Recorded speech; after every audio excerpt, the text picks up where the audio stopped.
Hello and welcome to week 14 of Music Appreciation and the official last week of lectures for this semester. At least for this class.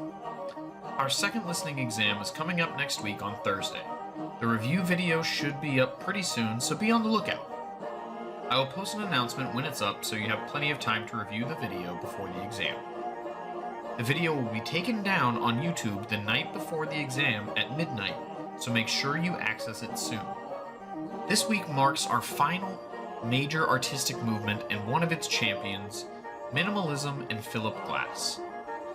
Both the movement and its composer are pretty straightforward, so let's crack on and get started.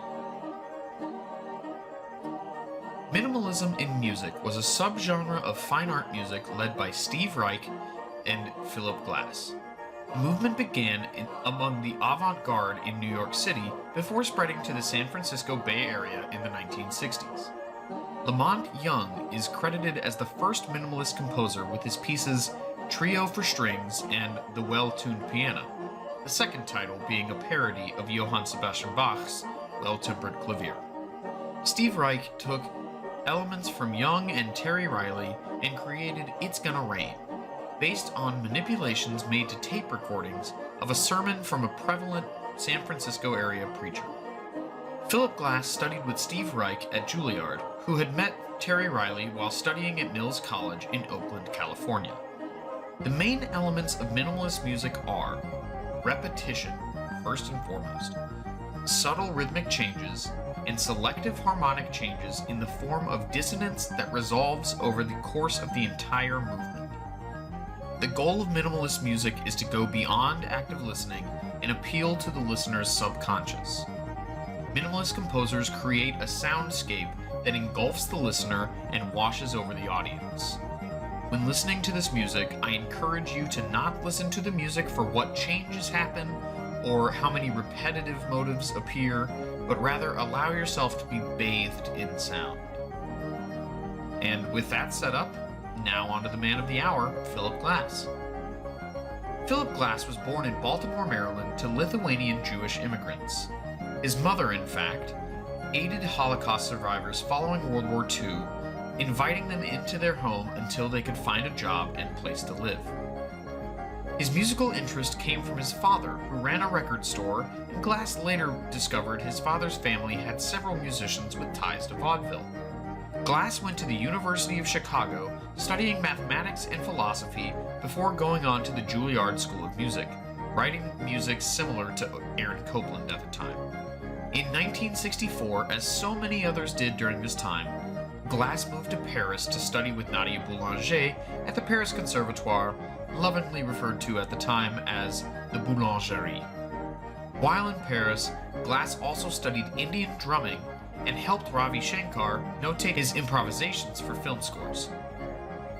Glass contributed the steady stream of rhythmic pulses in Indian drumming styles as a triggering event in his new minimalist style. In 1966, Philip Glass would make his first trip to India. He would become heavily influenced by Hindustani music. His largest breakthrough piece would come with the premiere of his minimalist opera, Einstein on the Beach. In 1967, Glass returned to New York, writing minimalist music while working as a plumber and cab driver. He later formed the Philip Glass Ensemble that performed in museums, art galleries, lofts of minimalist artists, and rock clubs. In the 1970s, the PGE presented concerts throughout Europe where Glass influenced progressive rock musicians such as David Bowie. He became a celebrity-level success following the sold-out performances of Einstein on the Beach at the Metropolitan Opera House. The success of Einstein led to the commissions of pieces such as Satyagraha and Akhenaten, both of which were heavily influenced by the Indian drumming patterns in Hindustani music. Another of his works, The Voyage, was an opera about Christopher Columbus that was commissioned by the Met and premiered in 1992. One of his revolutionary works was a film score called Koyanis Katsi, its title coming from a Hopi word meaning life out of balance. The film features a fierce juxtaposition of two worlds, those of urban industrialization and pastoral reverence. It was seen as an early stance against the dangers of industrialization and climate change. Premiering in 1976, Einstein on the Beach was an opera created in collaboration with American playwright Robert Wilson. It features no real plot or character development and lasts nearly 5 hours to be performed without intermission. Don't worry, the listening example is only 6 minutes. Its texts are mainly sung or spoken numerals and solfege syllables that represent the rhythmic and melodic structure of the music. Solfege is a term describing the name of pitches found in a scale such as do, re, mi, fa, sol.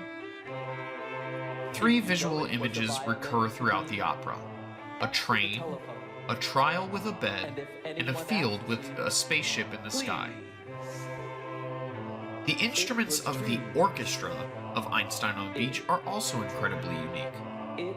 The instruments consist of those found in the Philip Glass Ensemble and include a sound engineer, a female vocalist, and 5 instrumentalists playing 2 electric organs, synthesizer bass, keyboards, 3 saxophones, flute, and clarinet, along with a violin soloist dressed as Albert Einstein, who is placed on stage.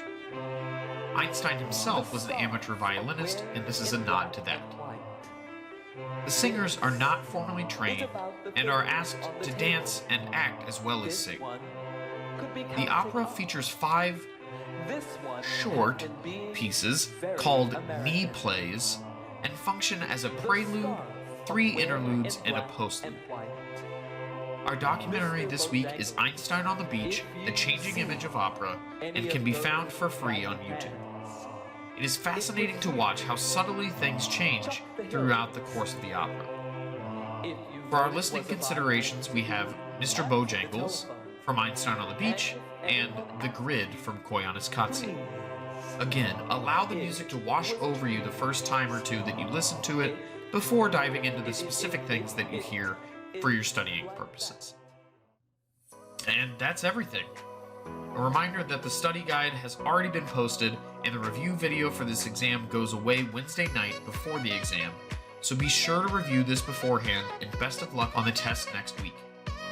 Send me an email if you have any questions, and I look forward to seeing your test scores and receiving your world music projects after that.